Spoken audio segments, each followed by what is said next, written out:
Old man from Belle Glade is dead after a shooting involving a PBSO deputy. The sheriff's office has confirmed the dead man as Henry Bennett. A Chopper 5, the area's only local news helicopter, was over the scene as people gathered. We sent out the first push alert when the story broke and have team coverage of the shooting tonight from Belle Glade. News Channel 5's Jared Worksma, who's outside the Palm Beach County Jail in Belle Glade, where there was a bomb threat that the sheriff's office says may be linked to that shooting. Jared?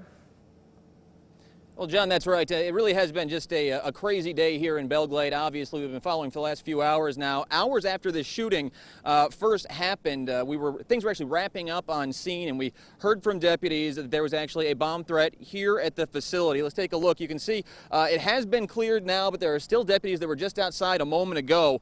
The caller, according to deputies, was muttering things over and over again about the Belle Glade Police Department, which doesn't exist, and also the scene where the incident happened. Nothing more specific than that, though, but PBSO obviously took it very, very seriously. They evacuated the administrative portion of this building. They got a bomb team out here, swept it with dogs, decided about 5:45 it was clear and safe to go back in, but it is still under investigation. Another reason that some believe it could be linked to the shooting is because the community response here in Belle Glade to this shooting this morning was very intense. In fact, PBSO responded with deputies in tactical gear just in case to try and control some of the crowds that showed up around the scene this morning. Luckily, there was no other violence. Now, Sheriff Bradshaw says this all started around 11 o'clock this morning when a deputy pulled over Bennett and says that Bennett actually got out of the car with a gun in his hand.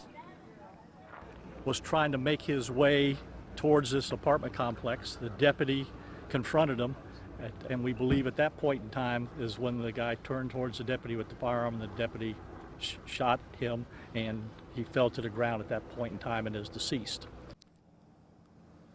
All right, back out live now once again at the Belle Glade PBSO facility, and Sheriff Bradshaw points out that obviously it's still very early in the investigation. They are looking into things now. They do have dash camera video from the deputy's car. They are not identifying the deputy at this point, by the way, but they're reviewing that video. The sheriff says he believes at this point, he's not sure, but he believes that the shooting itself may actually be off camera, but they are still once again reviewing that, and the state attorney's office is also doing its own independent investigation. Also, of course, the bomb threat that I mentioned here at the jail in Belle Glade is also still under investigation, so we have a number of things to follow up on for you, and as soon as we have more information, we'll make sure that you get it as well. For now, we're live in Belle Glade. I'm Jared Worksma, WPTV News Channel 5.